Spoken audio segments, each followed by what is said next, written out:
Buenos días de nuevo. Esto es un poco el índice de la presentación, es lo que la compañera María nos ha comentado. Para aquellos que no nos conocéis, no sabéis cómo funcionamos, pues os voy a dar unas pequeñas pinceladas del funcionamiento de la unidad. Llevamos funcionando desde mayo del 2012, es cuando abrimos la unidad. Abrimos la unidad con un total de 22 niños.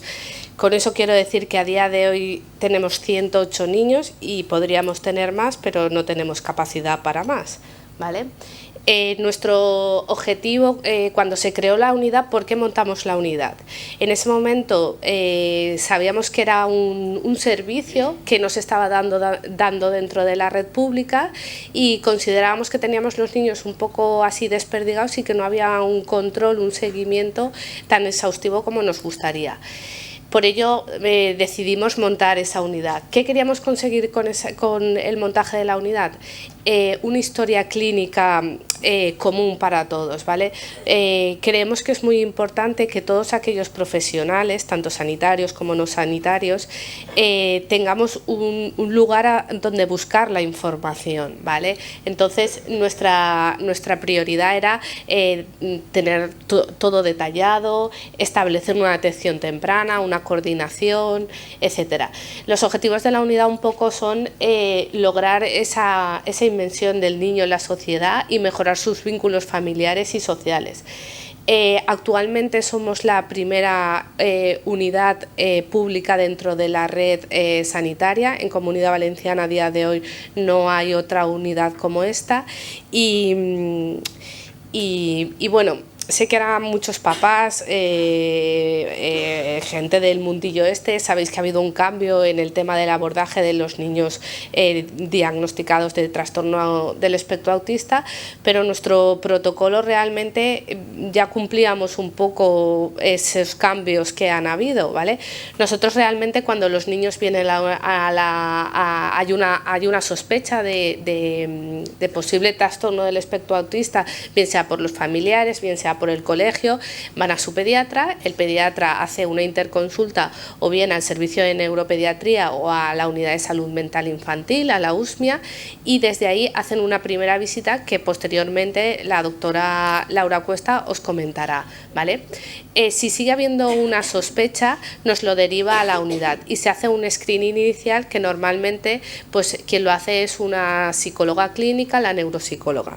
Si consideramos que sigue habiendo esa sospecha, pasa a una valoración multidisciplinar y esa valoración multidisciplinar consta que lo vean varios profesionales, entre ellos la logopeda, la terapeuta ocupacional, que luego os contará un poco lo que valoran y los aspectos que necesitamos, y al mismo tiempo pedimos pues vídeos del entorno, intentamos ponernos en coordinación con los profesionales que también tratan al niño, pues con el colegio, con otras entidades, etcétera.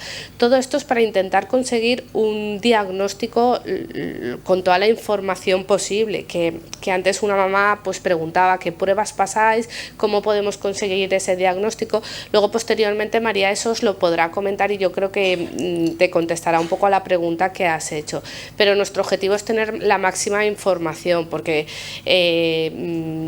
intentamos no diagnosticar al tuntún, sino diagnosticar con unas pruebas y cuando lo tenemos totalmente con cierta seguridad.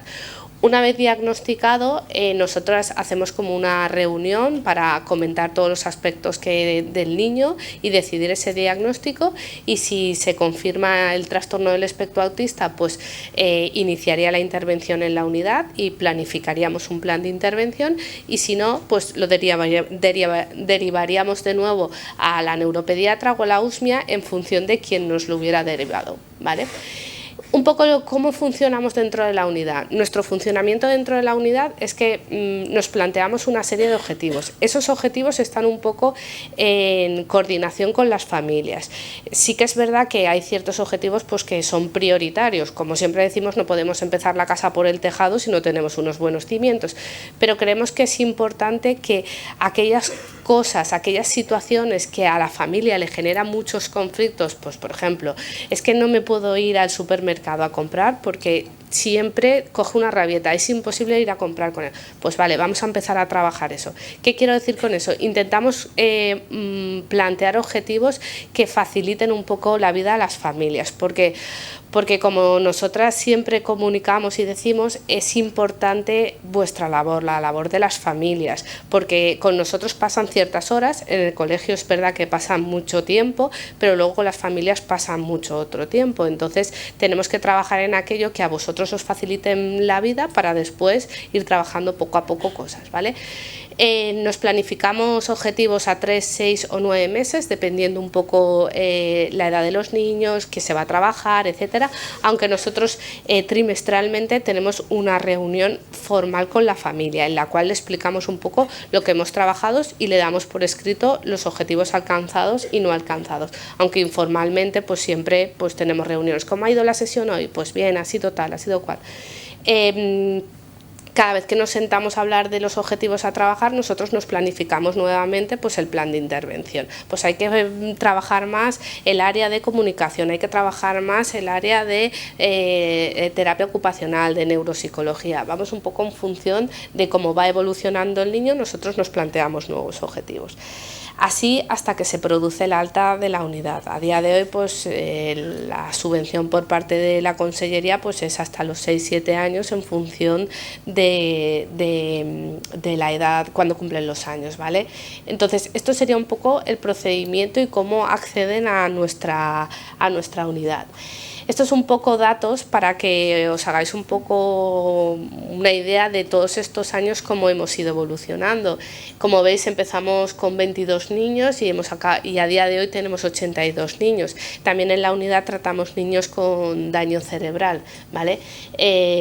Un poco la evolución de las altas y también una de las cosas importantes para nosotras es también la evolución de confirmación de diagnóstico TEA, porque es verdad que nos llegan muchas interconsultas, pero por ejemplo en el año 2013, que es cuando, o en el 2016, que es cuando ya llevábamos unos años funcionando, 88 interconsultas nos llegaron y de esas 22 no se confirmó el diagnóstico, ¿vale? ¿Qué quiero decir con eso? Que nosotras diagnosticamos con seguridad y poniendo un diagnóstico claro. Cuando tenemos dudas intentamos recabar información de donde sea.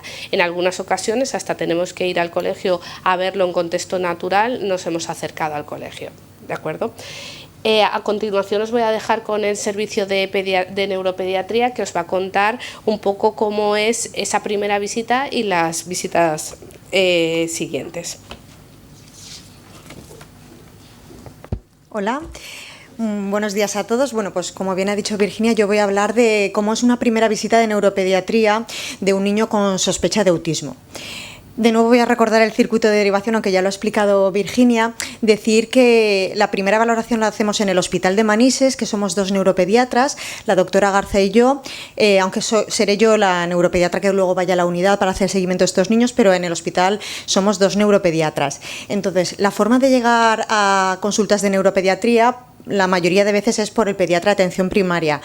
Todo padre que tenga una preocupación porque ve que su hijo tiene signos de alerta, o todo pediatra que detecte signos de alerta en alguno de sus pacientes puede derivar a consultas al paciente.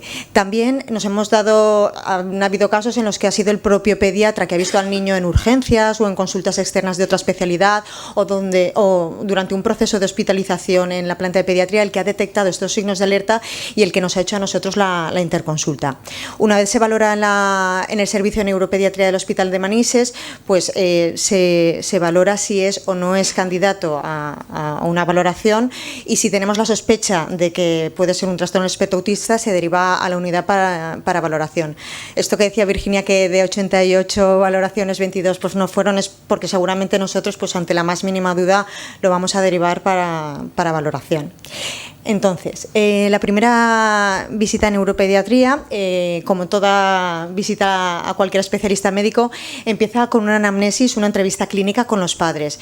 Ya sabéis que en pediatría fundamentalmente la entrevista va a ser con los padres, y empezaremos con un motivo de consulta que nosotros ya habremos visto mediante la hoja de derivación que nos ha llegado por parte del pediatra de atención primaria, pero además de este motivo de consulta que nosotros veremos reflejado en el documento, nosotros siempre preguntamos a los padres por qué vienen a consultas de neuropediatría, cuál es su preocupación, qué expectativas tienen de esta visita. Solemos solicitar informes de la guardería en caso de que el niño ya esté escolarizado, y también de atención temprana si es que ya ha empezado una terapia de estimulación porque se ha visto algún retraso psicomotor, y empezaremos ya con la entrevista. Nuestra entrevista pues tiene que ser un poco dirigida.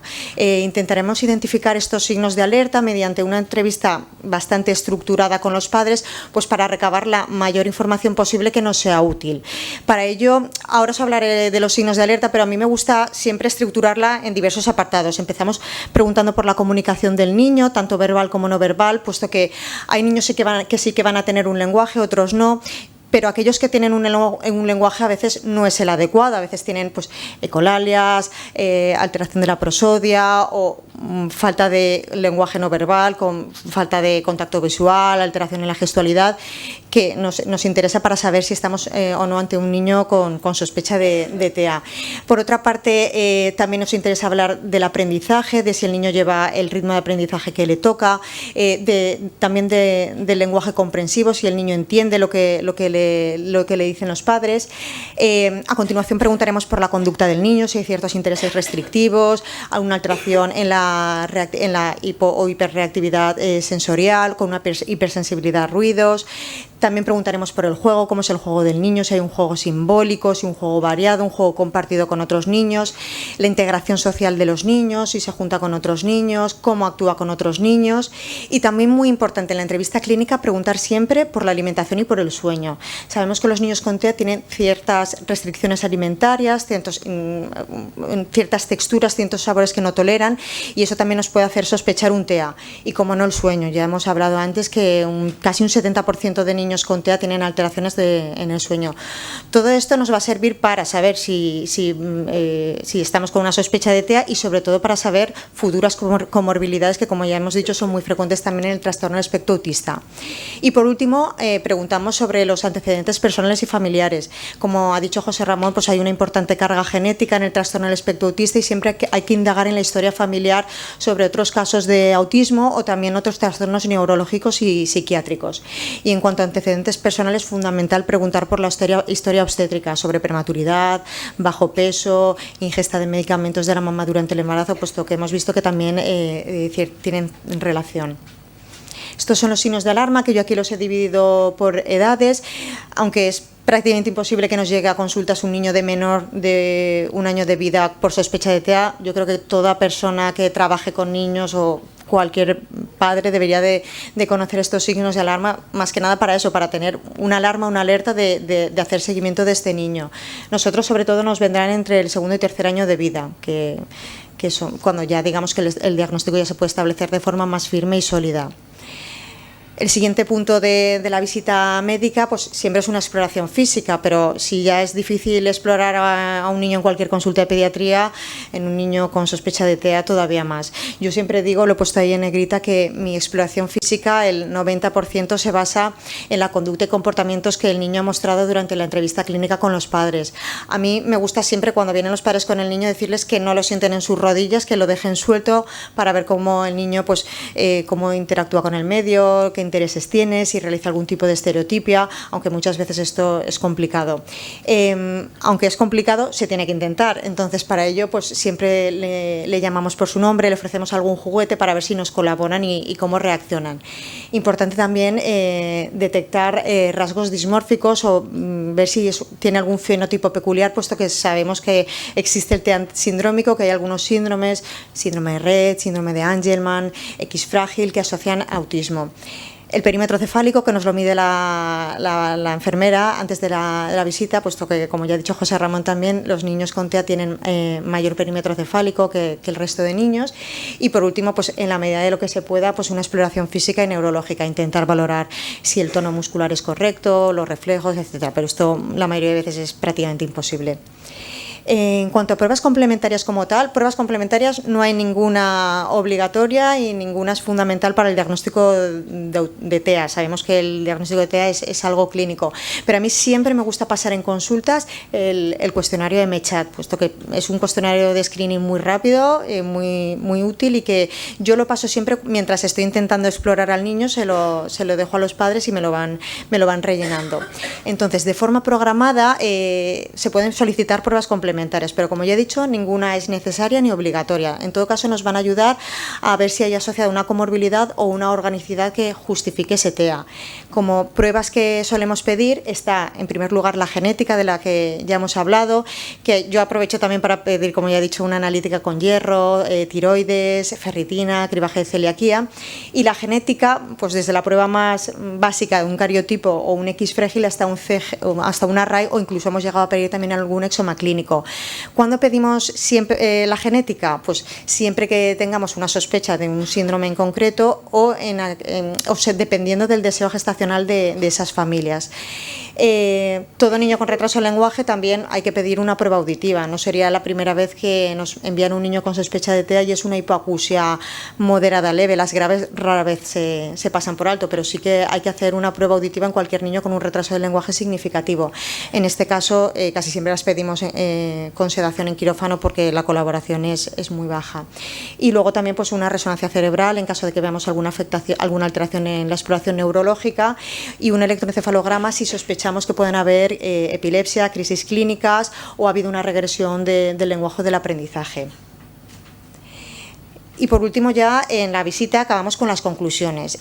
Las conclusiones de la visita consistirán en dar una información a los padres. Esta información que demos a los padres debe de ser cauta, ponderada y sin caer en la seguridad absoluta. Nosotros tenemos una sospecha, pero evidentemente tiene que pasar por una valoración multidisciplinar para establecer o no un diagnóstico de TEA. Yo jamás voy a decir a unos padres en una consulta que su niño tiene un trastorno espectro autista. Antes tendrá que ser valorado por otros especialistas. Entonces, hay que explicar este diagnóstico de sospecha, y aquí nos encontraremos con dos escenarios. Nos podemos encontrar con unos padres que están súper familiarizados con el diagnóstico, que han oído hablar muchísimo del trastorno espectro autista, que piensan y que saben que su hijo lo puede tener, y esos padres en los que jamás han oído hablar del trastorno espectro autista y piensan que han ido a la consulta de neuropediatría pues porque su hijo tiene un retraso en el lenguaje o algunas alteraciones en las conductas. Evidentemente, esto nos va a hacer que demos una cantidad de información u otra. A los padres que jamás han oído hablar de autismo, pues le tendremos que dar una información mucho más programada y dilatada en el tiempo. Tendremos que hablar de las exploraciones complementarias en el caso de que sean necesarias y programarlas. De entrada no solemos hacer todas, a veces no solicitamos ninguna, y les hablamos de la derivación a la unidad de neurorehabilitación. Les explicamos que está ubicada en Mislata, que se les llamará, que más o menos hay un tiempo de espera de un mes. Yo siempre les suelo preguntar a las chicas cómo van de números para un poco pues dar también esa tranquilidad a los padres, que no se crean que les van a llamar en medio año, que la mayoría de veces es en un tiempo razonable. Y explicarles que en el caso de que cumpla criterios de trastorno del espectro autista, pues se les realizará una terapia allí hasta los 6-7 años. No obstante, como pongo en el siguiente punto, hay veces que nos tenemos que hacer un planteamiento terapéutico más amplio, puesto que sabemos que la terapia en la unidad también hay una lista de espera, y a veces pues se les recomienda que antes acudan a atención temprana si es que no están recibiendo ya esta estimulación. Y aunque solamente iba a hablar de la primera visita, unas pinceladas de lo que hacemos en las visitas de seguimiento. Lo solemos ver en la unidad cada 3-6 meses, en función de cómo esté el niño. Y en estas visitas de seguimiento lo que hacemos es, pues si hemos pedido alguna prueba complementaria, dar los resultados de las pruebas complementarias, ver la evolución del paciente, ver cómo está respondiendo a la terapia, saber qué terapias en concreto lleva, y muy importante saber los apoyos que está recibiendo en su escuela, qué refuerzos está recibiendo. Importante preguntar por el estado nutricional de los niños y si es necesario hacer alguna analítica, pues como ya hemos dicho, los niños con TEA tienen restricciones alimentarias y pueden ser candidatos a recibir suplementos vitamínicos. Y por último, lo que decía la mamá, el problema no es el TEA, el problema es lo que produce el TEA, las comorbilidades. Tenemos que estar súper atentos a las posibles comorbilidades asociadas al TEA, trastornos de conducta, TDAH, problemas de aprendizaje, epilepsia, problemas emocionales, trastornos del sueño y otros trastornos psiquiátricos que sabemos que van asociados al trastorno del espectro autista y que pueden hacer que estos niños pues no evolucionen como toca. Estas comorbilidades son las que sí serán candidatas a un tratamiento farmacológico si precisa, porque como ya hemos visto el TEA no tiene tratamiento farmacológico. Así que nada más, esto es todo, saber que sepáis que estamos a vuestra disposición para lo que necesitéis, que así es como funcionamos en nuestro departamento de salud, pero que bueno, pues que también existe la libre elección y que bueno, pues estamos a vuestra disposición para lo que necesitéis.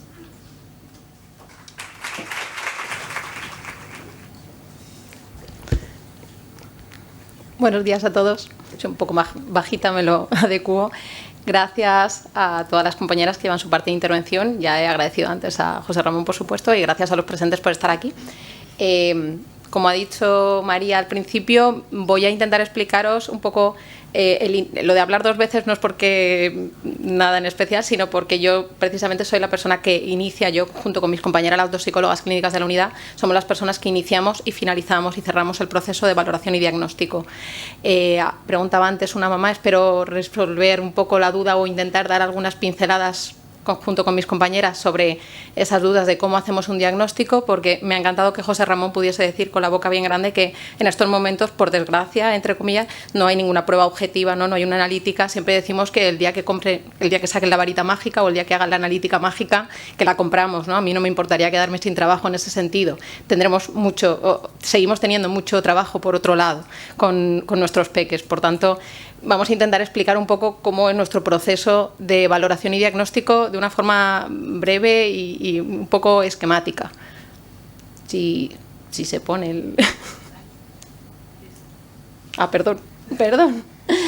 Vale, nada, dar dos pinceladas un poco por lo que comentaba también José Ramón. Nosotras intentamos siempre, por supuesto, basarnos en la evidencia y en la evidencia en nuestro caso, pues de qué fuentes, qué guías de buenas prácticas nos hablan de detección, valoración, diagnóstico y, por supuesto, también de intervención en TEA, ¿no? Y desde el inicio la unidad partió de las bases de los pilares del Instituto de Salud Carlos III, que es uno de los institutos más fuertes que tenemos a nivel de desarrollo en este sentido en España. Por supuesto, los programas, los protocolos, todo lo que se plantea desde las mesas de trabajo de profesionales como es la asociación de AETAPI, ¿no? Y intentamos estar siempre actualizadas en este sentido.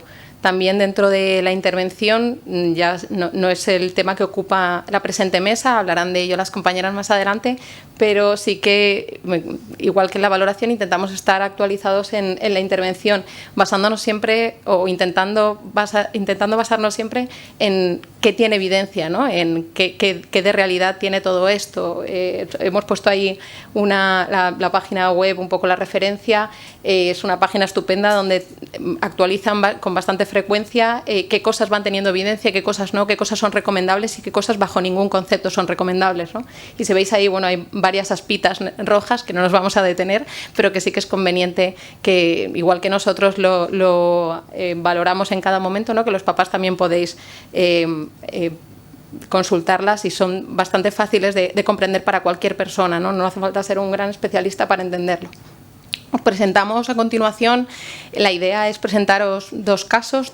¿Por qué? Porque a raíz de todo este cambio de diagnóstico, ¿no? de etiqueta diagnóstica, y ahora es todo trastorno del espectro del autismo, da la sensación o parece que todo es igual, todo está dentro, todo no está dentro, y queríamos traeros dos casos para explicaros un poco cuál es el proceso de evaluación en dos casos que son un poco diferentes. Los dos están dentro del trastorno del espectro del autismo, pero tienen algunas diferencias y, por supuesto, algunas similitudes, ¿no? Si no, no estarían dentro del mismo diagnóstico. Llamaremos a nuestro primer caso, nuestra primera niña, el caso A, para evitar problemas con los nombres.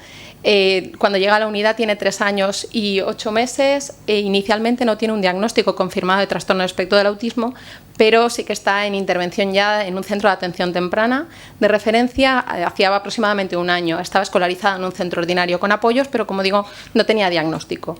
Un poco lo que, recogiendo la información que nos trasladan desde neuropediatría, ¿no? Y un poco la información que recogemos nosotros a la primera visita, encontramos que hay un parto y un embarazo sin incidencias, como siempre decimos, ¿no? Solemos encontrarnos que en este sentido no han habido grandes dificultades. A nivel de desarrollo motor normalmente tienen una marcha muy rápida, incluso una bipedestación tremendamente rápida, ¿no? Eso es lo que nos refieren un poco los papás, que es que enseguida intentó ponerse de pie y quería correr enseguida, y que en el momento actual es muy hábil a nivel de motricidad gruesa y que de hecho intenta colorear todo también a nivel de motricidad fina, es decir, que en este aspecto parece que no haya ninguna dificultad, ¿no? En nuestra niña. A nivel de desarrollo del lenguaje, como planteaba antes Laura, ¿no? Sí que en este caso la nena no tenía desarrollo del lenguaje oral, con 3 años y 8 meses, utilizaba la conducta instrumental, ¿no? Que llevamos al papá o a la mamá para pedirle, para demandarle cualquier cosa, y la llevamos para todos los sitios, y los papás de esta manera eran capaces de comprender qué era lo que quería su niña. En ocasiones chillaba y tenía unas dificultades significativas a nivel de comprensión de órdenes, del entorno, de las situaciones del día a día. En cuanto al desarrollo cognitivo, y entre muchas comillas, ¿no? Pero lo que nos refiere a los papás es que hay una buena capacidad de aprendizaje, sí que aprende las rutinas del día a día, una marcada distractibilidad, le resulta imposible quedarse más de 2 segundos, ¿no? En cualquiera de los estímulos que le presentamos, y una marcadísima inflexibilidad cognitiva. Todos los días tienen que ser de la misma manera y nos van refiriendo miles de ejemplos, ¿no? Durante todo su día, desde el biberón, de qué color, con la tetina, con no, de esta manera, esta temperatura de la comida, y si no, no me la como. Los papás son capaces de transmitirnos esta información. Eso sí, como decía Laura, ¿no? Hay que dirigir bien las preguntas y saber cómo preguntar y de qué manera preguntarlo. En cuanto a la conducta, nuestra niña tenía frecuentes rabietas, incluso conductas agresivas hacia su hermana, muy inquieta, tenía problemas de alimentación también, incluso conductas de pica, ¿no? Llevarse a la boca cosas que no eran comestibles, problemas de sueño muy importantes, no tenía control de esfínteres cuando llegó a la unidad, y una obsesión, hemos puesto entre comillas, por pintarlo todo, ¿no? Una necesidad de pintar todo lo que quedase a su alcance, paredes, suelo, puertas, lo que fuese. Tiende a llevar cosas en la mano, también es una conducta bastante llamativa que nos suele aparecer muchas veces. No lleva tratamiento farmacológico de manera crónica, y en el entorno familiar encontramos que convive con sus papás, su hermano mayor, y tiene un muy buen apoyo familiar. Perdón, se nos ha bailado la diapo. Nuestro segundo caso, en este caso es un niño, nuestro caso B, digamos. Cuando llega a la unidad veis que tiene 5 años y 8 meses, tiene 2 años de diferencia de edad cronológica con respecto a nuestra niña. Esto es verdad que no es lo que nos sucede habitualmente, ¿no? Por lo que comentaba antes José Ramón, que las niñas son las que tienden a pasar más desapercibidas, o pensamos que se nos están pudiendo escapar algunos perfiles de niñas, pero en ocasiones también nos pasan estas cosas, y por eso queríamos presentar también un caso diferente. En este caso, el niño, cuando llega a la unidad, tiene un diagnóstico de epilepsia de tipo ausencias, cosa que pues podría haber estado relacionada, ¿no? Con que durante todo este tiempo se podían haber justificado esas dificultades que tenía a nivel atencional, de aprendizaje, de relaciones sociales, que no acababa de encajar, de llevar su día a día como correspondía. Seguramente se podía haber interpretado, ¿no? desde esta perspectiva.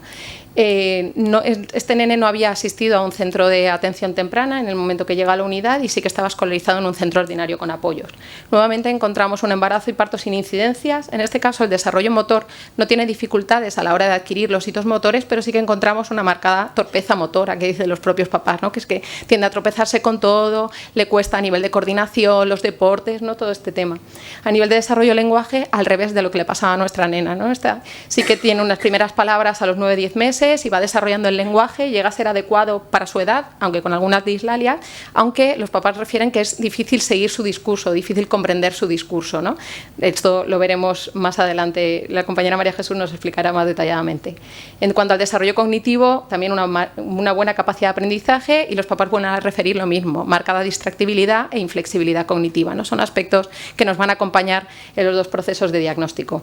A nivel de conducta, también frecuentes rabietas, incluso conductas agresivas hacia su hermana también, y dificultades para adquirir el control de esfínteres nocturno.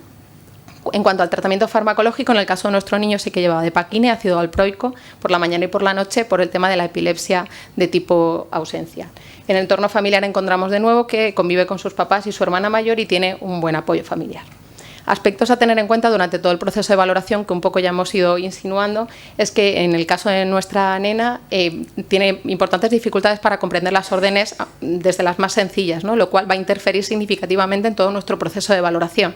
Por tanto, hay pruebas que vamos a tener que tener en cuenta un poco cogiéndolas entre comillas, ¿no? Cogiéndolas un poco entre pinzas, porque objetivamente resulta difícil evaluar. Pensad que siempre que evaluamos estandarizadamente le estamos pidiendo que haga esto de esta forma determinada y no puedo ver modificadas ni mis instrucciones ni mi forma de presentarle los materiales, porque entonces estoy alterando la prueba, ¿no? Entonces, si somos así de realistas y nos acogemos a los manuales, resulta muy difícil de evaluar a peques como esta. En el caso B, además de que también hay algunas dificultades para comprender determinados materiales, porque el peque hace su propia interpretación idiosincrásica a veces de las pruebas que les preparamos, pero además tenemos que tener en cuenta que está en tratamiento farmacológico con ácido valproico y que eso inevitablemente a veces puede interferir de manera significativa a nivel cognitivo también. Vale. En cuanto a los instrumentos de evaluación, en ambos casos planteamos la Merry-Palmer con las escalas que corresponden desde mi área, ¿no? Desde la batería cognitiva, temperamento y socioemocional, y a nivel cualitativo, como ya hemos comentado, la observación clínica semiestructurada en todo momento y la información del entorno familiar, escolar y terapéutico, y analizando vídeos que nos aporten las familias. Siempre les pedimos vídeos, siempre decimos para bien y para mal, todo aquello que nos queráis mostrar que sucede en el entorno familiar, cosas que nosotros aquí nos va a resultar imposible, porque ni son sus juguetes, ni es su habitación, ni está su hermanita, ni está su amiguito jugando con él, ¿no? Lo que nos encontramos, y hemos remarcado ahí un poco en negrita qué cosas qué cosas tienen en común nuestros dos peques, ¿no? Insinuábamos antes la inquietud motora también, pero el déficit marcado a nivel atencional, ¿no? Les cuesta mucho fijarse y mantenerse en cualquier actividad. Un escaso control inhibitorio y dificultades para autorregularse a nivel emocional, eso relacionado también con las rabietas que decíamos que aparecían en los dos casos. Y en el caso, además del nene, una marcada impulsividad, ¿no? Dificultades para frenar el impulso de tener que hacer algo que le apetece mucho hacer, independientemente de que sea adecuado o no. La marcada inflexibilidad, los patrones mentales rígidos que hablábamos antes, que guían la conducta tanto de uno como de otro. Sin embargo, cabe destacar importantes diferencias a nivel de aprendizaje, ¿no? y por ejemplo, del sistema de memoria, mientras que la niña destacamos, observamos y recogemos que anticipa acontecimientos cuando suceden un par de veces, cuando le planteas un juego es capaz de anticiparlo, 1, 2 y 3 y todas estas estrategias más simples. En el caso del nene tiene un tremendo rendimiento del sistema de memoria, ¿no? Un poco los avances que decía José Ramón, nuestro peque es capaz de memorizar textos larguísimos escuchados en el YouTube en relación a sus intereses restringidos y recitártelos de manera perfecta y estupenda. Esa inflexibilidad que referíamos, ¿no? Tan marcada, que les causa problemas a los dos a la hora de iniciar nuevos aprendizajes, porque si no es lo que yo creo, es difícil que lo aprenda. Si no es lo que a mí me gusta, más difícil todavía. Ausencia de novedades en el juego y tienden a la repetición, esas rabietas que referíamos anteriormente, y los comportamientos repetitivos en su día, la tendencia a la ritualización. En cuanto a las dificultades del desarrollo socioemocional, mientras que en el caso de la nena vemos una dificultad importante de la conciencia que tiene sobre sí misma y su relación con el entorno, pero sí que es capaz de distinguir claramente a los papás de los desconocidos, ¿no? Y relacionarse de una manera distinta dentro de su repertorio de conductas con uno y con otro. En el caso del peque lo que vemos es, digamos, un exceso de conducta social en ese sentido. Él no es capaz de regular con quién sí y con quién no. A todos él se quiere relacionar abiertamente, ¿no? Y es un aspecto muy distintivo de lo que entendemos todos o de lo que se entiende en la calle de los nenes con TEA. Nuestro peque quiere ser amigo de todo el mundo. Lo que no sabe es con quién sí, con quién no y de qué manera hacerlo, ¿no? Entonces ahí había una marcada dificultad. De hecho, tiene obsesión por determinados niños hasta el punto de ir detrás de ellos en todo momento, ¿no? En ese sentido, inadecuado socialmente, pero desde su perspectiva él es lo que quiere hacer, quiere tener amigos. Por último, mostraros un poco por lo que comentabais antes de que qué datos objetivos. Es verdad que la Merry-Palmer es una escala de desarrollo, no se utiliza en absoluto para el diagnóstico diferencial, pero es que es una escala que nos permite ver el desarrollo evolutivo global del niño. Aquí solamente vemos las áreas que utilizamos desde psicología, neuropsicología. Más adelante os enseñaremos la gráfica un poco de todos los aspectos, desde toda la valoración multidisciplinar, pero sí que resulta significativo que tanto en uno como en otro, si veis el aspecto socioemocional, es el que está más bajito, ¿no? Es el que tiene más dificultades a nivel de desarrollo, tanto el caso A como el caso B, a pesar de esas diferencias, ¿no?, que marcábamos entre uno y otro. Y mientras que la nena tiene una velocidad de procesamiento muy buena y en el resto de áreas tiene más dificultades, como podemos observar en el caso B, el nene tiene todo dentro de lo que le correspondería, ¿no?, para su desarrollo, para su edad. Incluso la coordinación visomotora, por ejemplo, está muy por encima de lo que cabría esperar. Entonces sí que hay escalas que nos permiten ver perfiles determinantes o muy claros y que nos ayudan a apoyar el diagnóstico. El diagnóstico no se hace con una sola escala, ¿no? Por eso somos muchas personas, siempre le decimos a los papás, muchos ojos, muchas cabezas pensando en este sentido. A continuación hablará María Jesús Lluc con el apartado desde logopedia.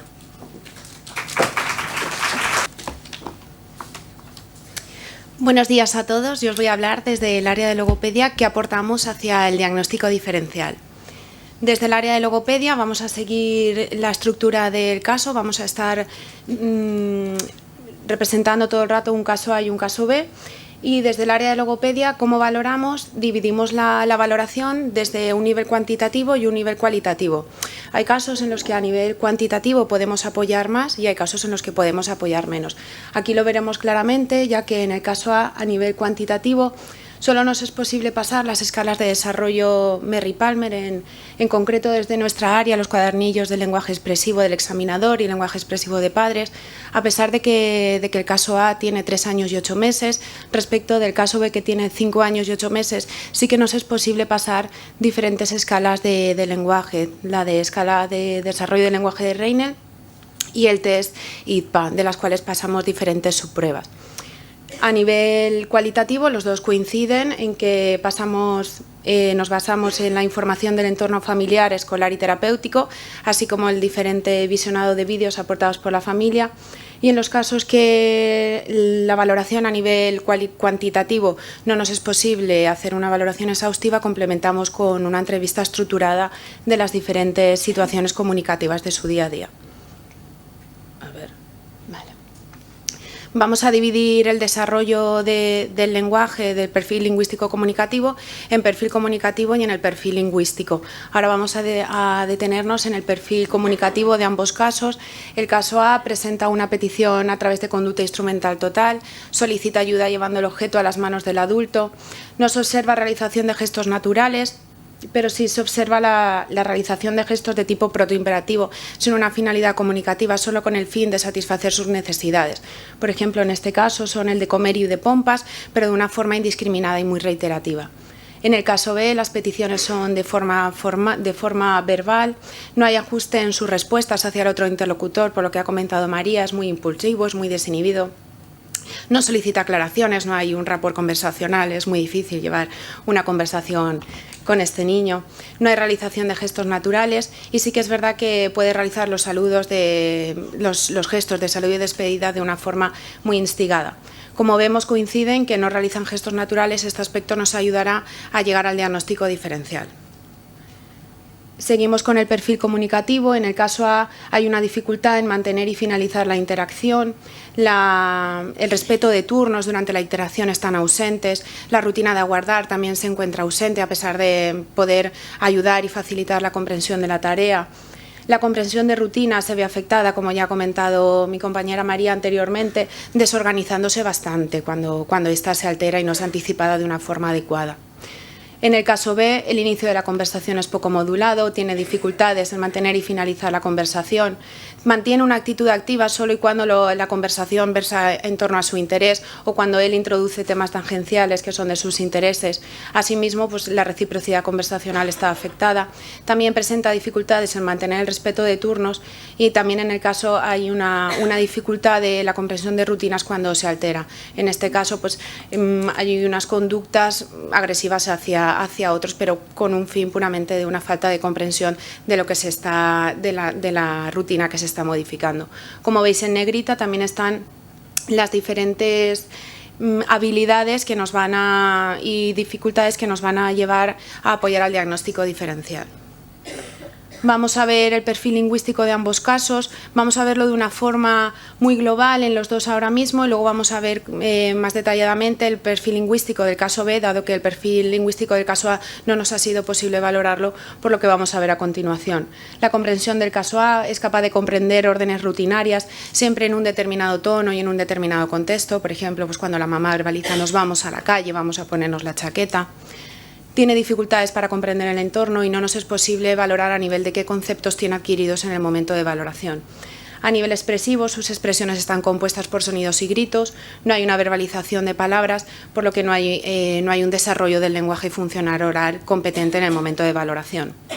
En el caso B, es capaz de comprender órdenes sencillas que comprenden un elemento y una acción, comprende categorías semánticas básicas y un vocabulario relacionado con sus intereses. Las expresiones están producidas por oraciones de más de 5 elementos, hace uso de diferentes tipos de oraciones, así como inicia una capacidad conversacional adecuada. El lenguaje lo podemos dividir en 3 niveles, en nivel de forma, contenido y uso. El uso es el nivel que nos atiende a la pragmática, a nivel comunicativo, que ya lo hemos visto antes, por lo que ahora mismo a nivel de forma vemos que presenta un habla inteligible para todos los interlocutores, no hay una alteración significativa de la articulación. Sí que vemos significativamente que también esta sintomatología nos va a apoyar al diagnóstico diferencial, que hay una prosodia alterada, siendo esta muy monótona, y en ocasiones es capaz de realizar excesivas inflexiones de voz cuando se sobreexcita o se altera. Vemos que a nivel morfosintáctico hay dificultades gramaticales, presenta errores de coordinación del sustantivo con el artículo, el uso de conjunciones y nexos es reducido, hay un uso parcial de objetos, así como hay errores de sobreregularización de los verbos. La sintaxis es capaz de producir oraciones de más de 5 elementos, hace uso de tipo de oraciones afirmativas y negativas y en menor medida de oraciones interrogativas, por lo que vamos a ir nos va a llevar hacia el diagnóstico diferencial. No hay interés en saber qué necesita el otro o qué queremos saber del otro durante la conversación. A nivel de contenido semántico, presenta una adecuada referencia significado de un vocabulario básico, presenta un lenguaje estereotipado, la habilidad de contrarios e iguales es parcial, la clasificación de conceptos es buena, comprende órdenes sencillas, asimismo presenta mayor dificultad en comprender órdenes de mayor complejidad. Esto se ve alterado por la literalidad del lenguaje que presenta, lo que le lleva también a no realizar inferencias de forma adecuada, ¿no? Cuando hay una alteración de la literalidad del lenguaje, pues nos hace a nuestros peques les hace mantener dificultades en comprender el lenguaje abstracto, por lo que se queda en la superficie más externa del lenguaje. Y un detalle es que la comprensión visual es superior respecto de la comprensión auditiva, un dato muy significativo de cómo perciben nuestros niños con TEA el mundo, ¿no? y la información que les vamos a proporcionar. Ya finalizando, vamos a ver en las gráficas, os he puesto las escalas Merry-Palmer solo en los cuadernillos del lenguaje expresivo y de padres y el lenguaje del examinador, y en el caso B las escalas de desarrollo del lenguaje. Vemos que significativamente en el caso A está por debajo de lo esperado a su nivel de edad. Vemos que es lenguaje expresivo y el caso A no había un desarrollo del lenguaje expresivo funcional. Y en el caso B, a pesar de tener un lenguaje funcional y puede ser bastante competente en su día a día, a nivel formal del lenguaje ahí está por debajo de lo esperado para su edad, tanto a nivel de comprensión y expresión. Y en las subpruebas que pasamos del IPA, pues como ya hemos dicho, significativamente la comprensión visual está por encima de todas las habilidades y áreas del desarrollo del lenguaje. Y esto pues, nos apoyará a llegar al diagnóstico diferencial haciéndolo de forma multidisciplinar. Gracias. Doy paso a mi compañera Leticia, terapeuta ocupacional. Buenos días.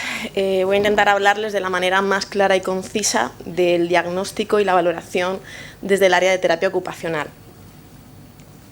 Los instrumentos de evaluación que utilizamos en terapia ocupacional desde la unidad a nivel cuantitativo son las escalas de desarrollo Merry-Palmer, en concreto el cuestionario de conducta adaptativa y el cuadernillo de motricidad gruesa. En ambos casos pudimos utilizar los dos.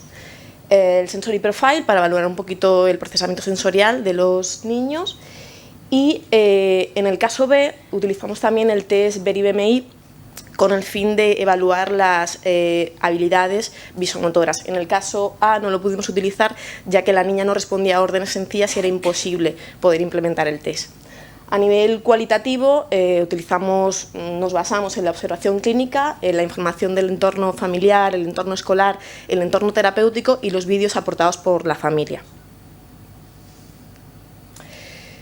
Si entramos en profundidad a conocer el perfil sensoriomotor de cada uno de los casos, vemos que el caso A tiene un rendimiento acorde a lo esperado por su edad, mientras que el caso B tiene un rendimiento inferior a lo esperado por su edad.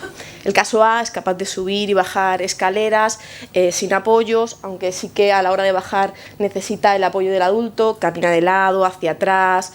Es capaz de ponerse de puntillas, cosa que observamos a lo largo de la valoración en distintos momentos y que utiliza de un modo para autorregularse.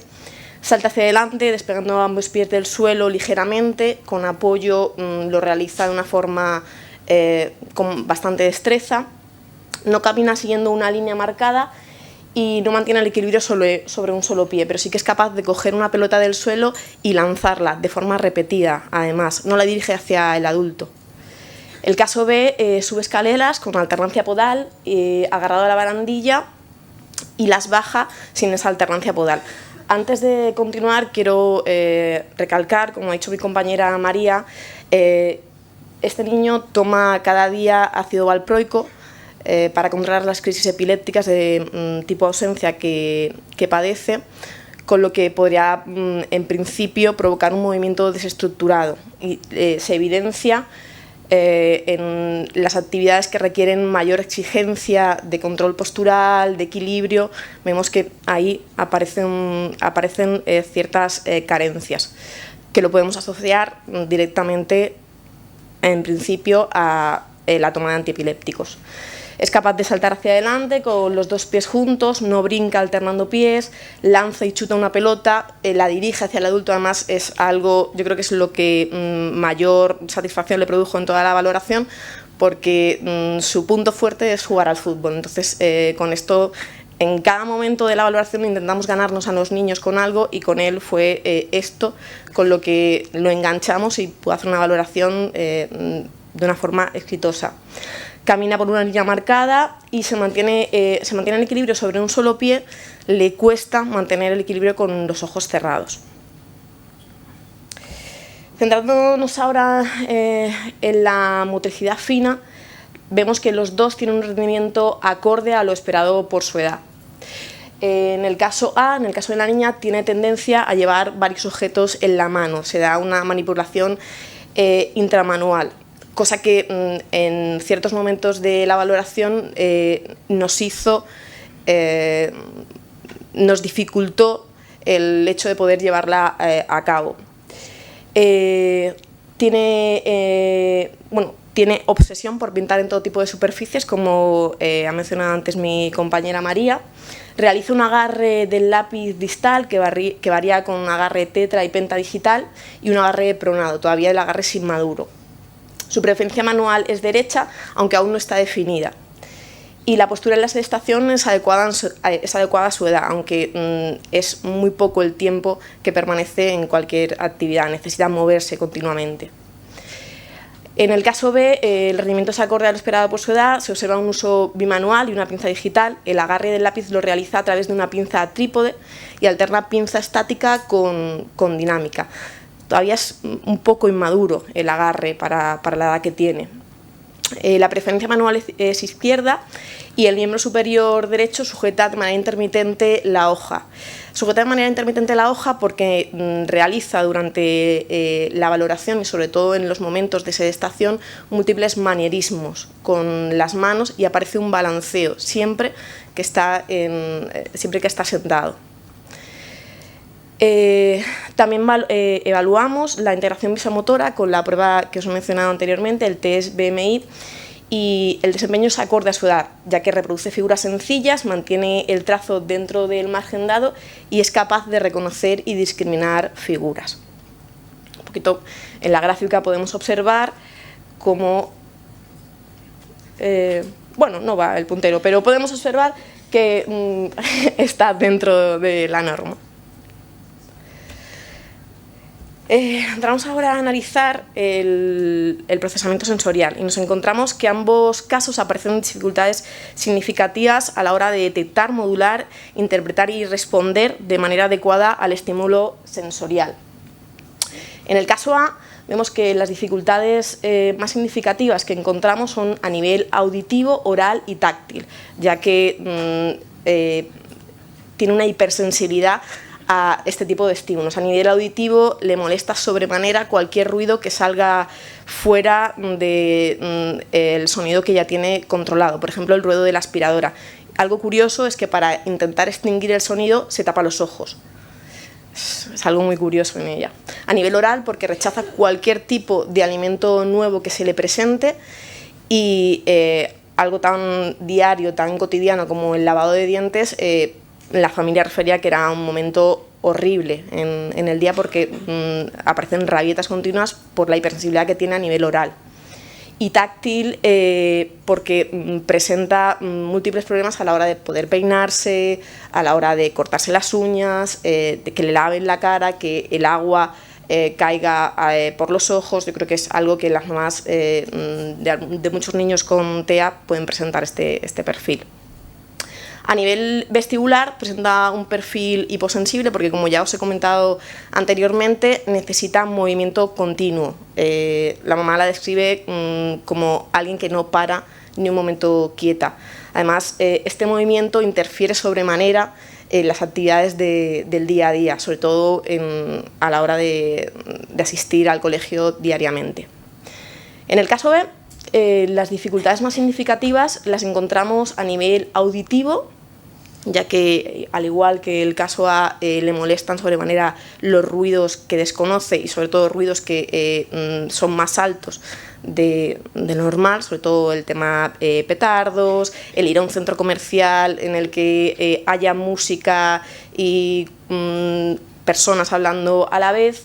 A nivel oral, porque se niega a probar cualquier tipo de alimento nuevo y porque, entre otras cosas, no come nunca alimentos de color verde. En los dos casos se da que las mamás tienen que darle de comer para que puedan llevar una alimentación, para que puedan comer algo a lo largo del día. En el caso B, porque se niega a comer solo, y en el caso A, porque es muy mala comedora y a la mamá le supone un estrés el que pueda pasar el día con 2 galletas. En el caso B también presenta un perfil hipersensorial a nivel de respuestas emocionales, ya que no tiene ninguna tolerancia a las críticas o a cualquier tipo de comentario que no sea capaz de interpretar, y presenta rabietas y conductas incluso disruptivas. A nivel vestibular y táctil es hiposensible, ya que, igual que el caso A, necesita mucho movimiento para poder regularse, y a nivel táctil porque necesita en todo momento estar tocando todo tipo de texturas para saber en qué forma están representadas y para un poco también tener autorregulación.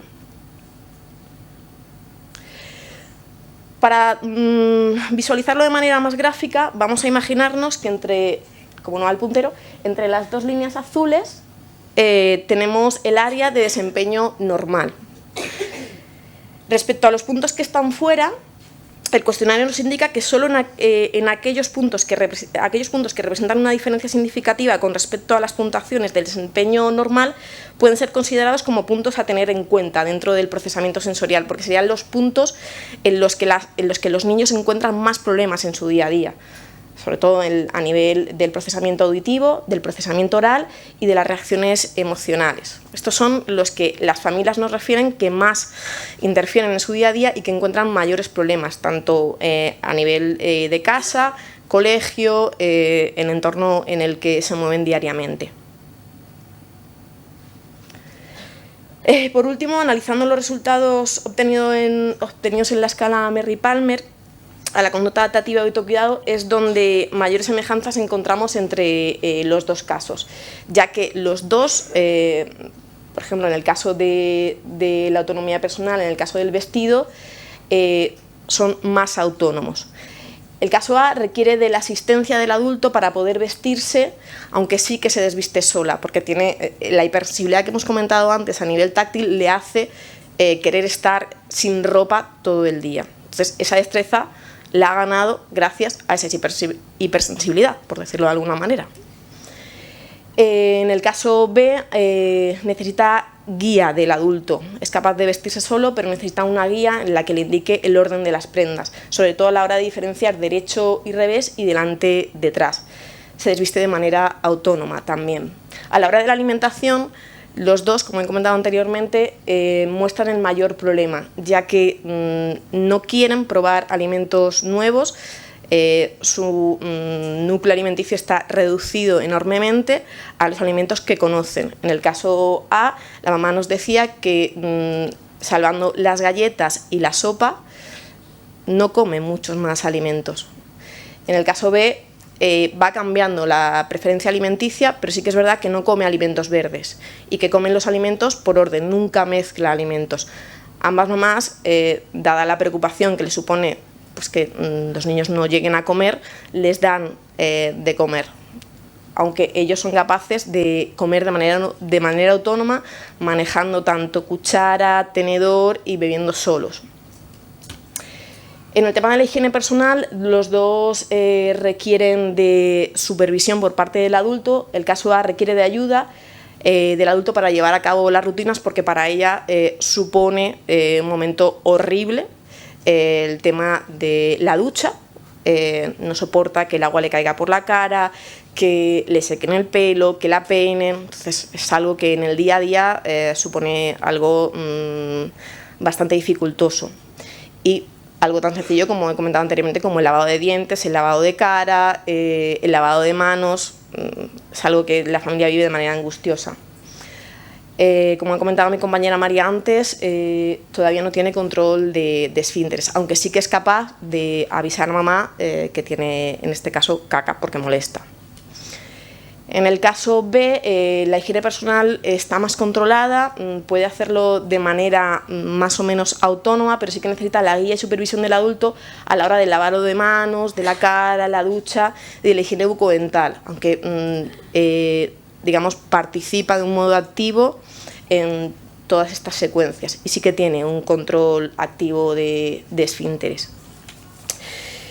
Y por último, quería deciros que la visión de la terapia ocupacional permite conocer en profundidad el proceso de funcionamiento del niño con autismo. Sin más, muchas gracias. Hola otra vez. Bueno, vamos a intentar cerrar todo este proceso de valoración que, como habéis visto, tenemos la tremenda suerte de trabajar en equipo multidisciplinar y esto nos facilita mucho la vida, ¿no? Un solo profesional, pues seguramente todo este mogollón de cosas no es capaz de verlo con esta especificidad, ¿no? Después de, teniendo en cuenta todo el perfil cognitivo que hemos comentado, el perfil lingüístico-comunicativo, el sensoriomotor, el adaptativo, sí que todas estas escalas que hemos utilizado, como hemos dicho, no son específicas para el diagnóstico de autismo, no están pensadas para el diagnóstico diferencial. Sin embargo, sí que tenemos escalas, tanto el A22 como el ADR, que son las escalas pensadas, ¿no?, o diseñadas específicamente para confirmar o descartar un diagnóstico dentro del trastorno de espectro del autismo. En el caso de los niños pequeños tendemos a utilizar el A22 porque nos proporciona muchísima información y porque se plantea en situación de juego. Siempre le decimos a los papás, esto que ves aquí en situación de juego que parece desestructurado es una escala de valoración y todo esto que voy a hacer a continuación realmente es una escala que necesita una formación específica porque está pensado cada uno de los ítems precisamente para poder encontrar cuáles son los criterios que muestra o no muestra cada uno de nuestros niños.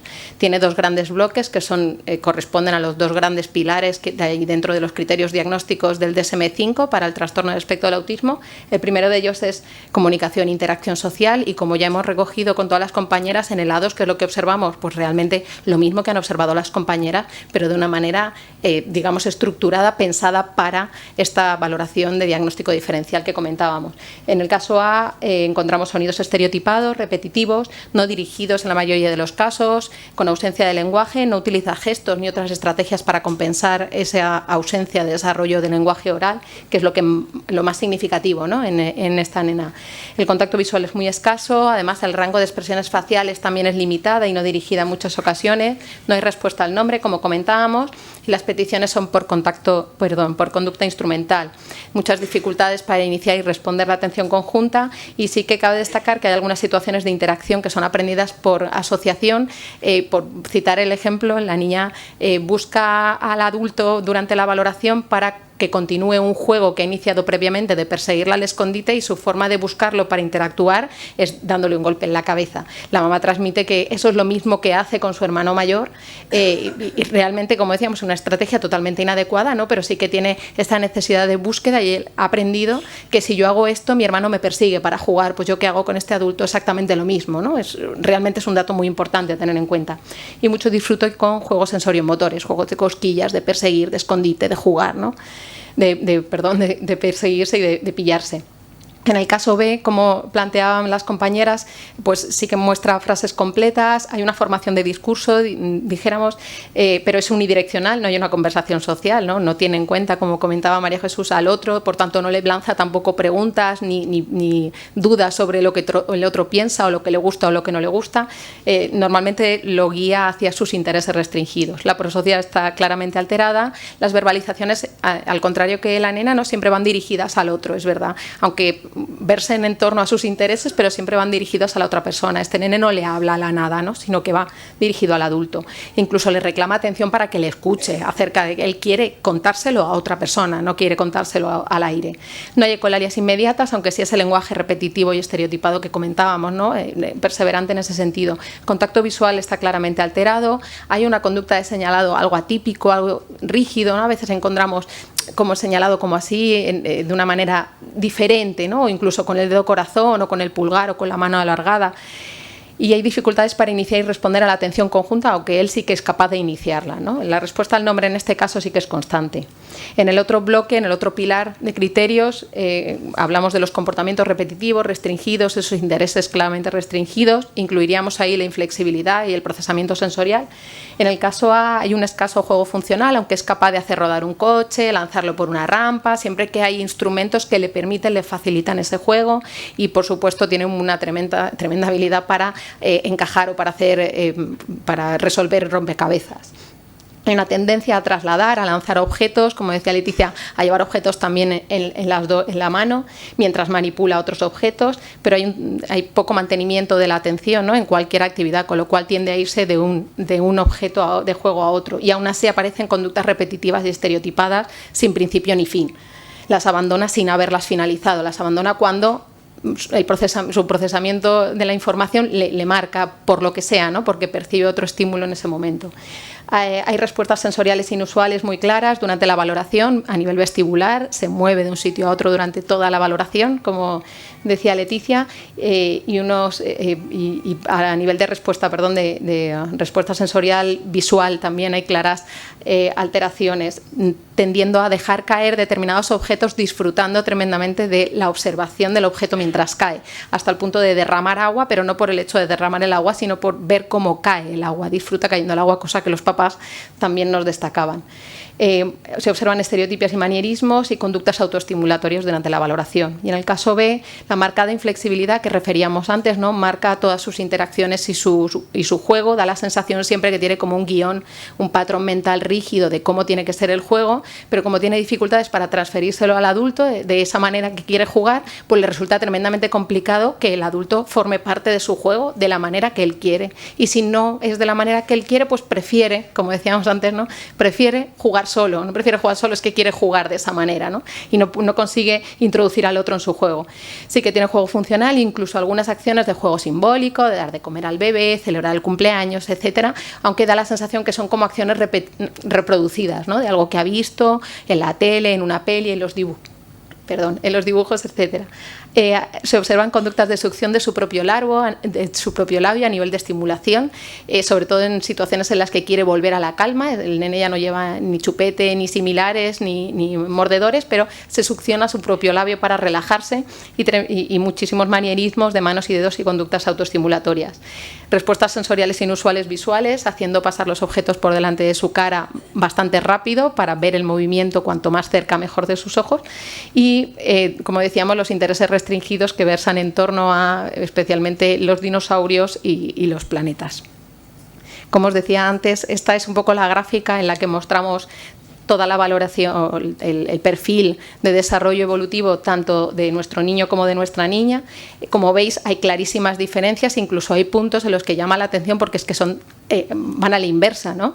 En esa coordinación visomotora, que nuestra nena tiene muchísima menos habilidad, se encuentra por debajo de lo que correspondería para su edad. Sin embargo, el caso B se encuentra incluso por encima, ¿no? Es más capaz a nivel de coordinación visomotora que incluso los niños de su edad, ¿no? Un poco con lo que relacionábamos antes de esa capacidad que deberíamos todos aprovechar, ¿no? Y tirar muchísimo mano de ahí. Sin embargo, en cuanto a la motricidad gruesa, pasa a la inversa. La nena tiene muchísimas más habilidades a nivel de motricidad gruesa que nuestro niño, que tiene esa torpeza motora que referíamos anteriormente. Es decir, que es verdad que estas pruebas, como decía, no están pensadas para el diagnóstico diferencial, pero sí que encontramos puntos que nos están apoyando el diagnóstico, y aunque hayan esas discrepancias, esas diferencias, siguen encontrándose, ¿no? Dentro de los criterios. Ni la motricidad gruesa ni la coordinación visomotora son criterios distintivos dentro del diagnóstico diferencial de TEA. Vale.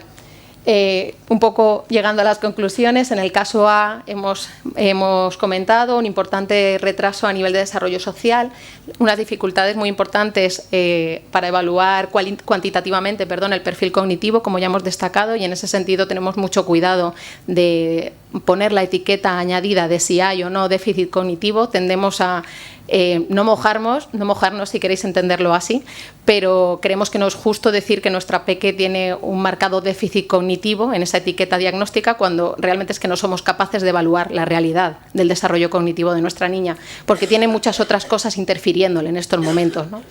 Alteración significativa a nivel comunicativo y, por supuesto, dificultades a nivel de lenguaje oral, tanto expresivo como comprensivo.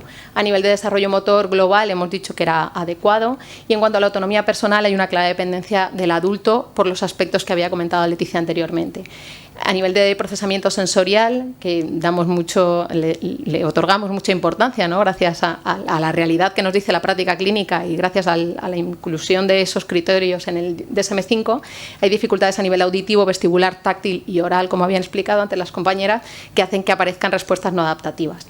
Cogiendo todo esto, obvio, tenemos un perfil bastante completo, bastante global, y que nos permite ya empezar a hacer una intervención real de la niña, pero si recordamos, esto nos debería ayudar a llegar a un diagnóstico diferencial, ¿no? Entonces, cogemos todo el perfil que tenemos, toda la información que tenemos nosotras, más la que nos aporta la familia con los vídeos, y cogemos los criterios diagnósticos del TEA, y en reunión multidisciplinar buscamos qué concordancia hay entre la realidad de nuestro niño y los criterios de diagnóstico diferencial. Encontramos esa clara inflexibilidad cognitiva, con una limitada respuesta ante el entorno social, pocas estrategias, poca iniciación, comportamientos repetitivos, manipulación disfuncional de los objetos, una clara ausencia de lenguaje y de estrategias comunicativas que permitan compensar, conducta instrumental, y no tiene gestos ni conducta de señalado. Por otro lado, esas dificultades de comprensión, la asociación de estímulos asociados a rutinas, el desarrollo motor adecuado, que nos está diciendo que no hay nada a nivel motor que esté interfiriendo en el desarrollo de la peque, y alteraciones del procesamiento sensorial, como ya hemos dicho. Todo este pack nos hace llegar al diagnóstico diferencial, a confirmar el diagnóstico diferencial, que existe un trastorno del espectro del autismo con déficit del lenguaje acompañante. Eso sí, que nos mojamos, si entendámonos a decirlo, en un grado 3.3. Y ese grado 3.3, ¿a qué hace referencia? A esos dos grandes pilares que habla del DSM-5, ¿no? De que hablamos de la comunicación e interacción social y de los comportamientos repetitivos e intereses restringidos. En cada uno de esos pilares debemos situar, entre comillas, a nuestro peque en qué grado, en qué nivel de apoyos, qué grado de apoyos necesita para intentar hacerlo lo mejor posible, ¿no? Y nuestra niña, en este caso, se encontraría en un grado 3 en interacción social y comunicación, por esos inicios escasos, esa habla inteligible y la interacción atípica. En cuanto a los comportamientos, intereses restringidos y repetitivos, la inflexibilidad interfiere, ¿no?, en todos los ámbitos de su día a día y esa ansiedad intensa ante situaciones de cambio, además de las alteraciones en el procesamiento sensorial que comentábamos anteriormente. En el caso del nene, hemos visto también las dificultades a nivel de desarrollo de habilidades de interacción social y juego, marcado por esos patrones rígidos, ¿no?, y esas dificultades de saber qué hacer y qué no hacer, y conductas socialmente desinhibidas, la marcada inflexibilidad cognitiva, intereses restringidos, las dificultades atencionales, las alteraciones a nivel de desarrollo del lenguaje comprensivo y expresivo, sobre todo a nivel comunicativo, por supuesto, y un desarrollo inferior a nivel de motricidades gruesas y adecuado en habilidades de integración visomotriz. Una clara dependencia del adulto, como comentábamos, a nivel de autonomía y nuevamente a nivel de procesamiento sensorial, las dificultades a nivel auditivo, táctil, vestibular y oral y de respuestas emocionales. Volvemos a coger y hacer esa comparación, ¿no?, entre unos y otros y nos encontramos de nuevo. Veis que no son tan diferentes los perfiles realmente cuando nos acogemos a los criterios de diagnóstico diferencial del TEA.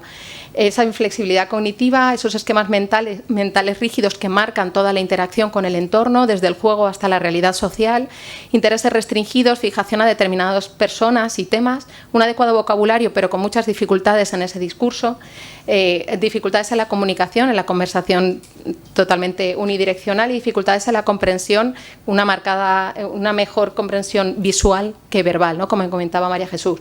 Un retraso de desarrollo motor grueso en este caso, pero una adecuada coordinación visomotora, con esa discrepancia también importante, y nuevamente la alteración del procesamiento sensorial, auditivo, táctil y vestibular y oral. En este caso, nuevamente, llegamos al diagnóstico de un trastorno de espectro del autismo con déficit de lenguaje acompañante y en este caso establecemos no un nivel, no un grado 3-3, sino un grado 2-2. ¿Por qué un grado 2-2? Porque si volvemos nuevamente al cuadro que nos planteábamos, es un cuadro adaptado por nosotras para que podamos explicarlo de la mejor forma posible, encontramos problemas sociales incluso con ayuda, solo frases sencillas o un discurso unidireccional, ¿no?, que es lo que encontrábamos en nuestro PEC, centrado en intereses y escasa comunicación no verbal. Y en cuanto a los comportamientos repetitivos y restringidos, cualquiera puede percibir esas dificultades a nivel de inflexibilidad. No hace falta ser un especialista ni pasar un día entero con nuestro peque, sino que en un ratito de juego se observan claramente esos intereses. Y hay una ansiedad a la hora de cambiar el foco de atención, aunque pueda llegar a ser reconducible, no llegamos a ese nivel 3. Y gracias por su atención.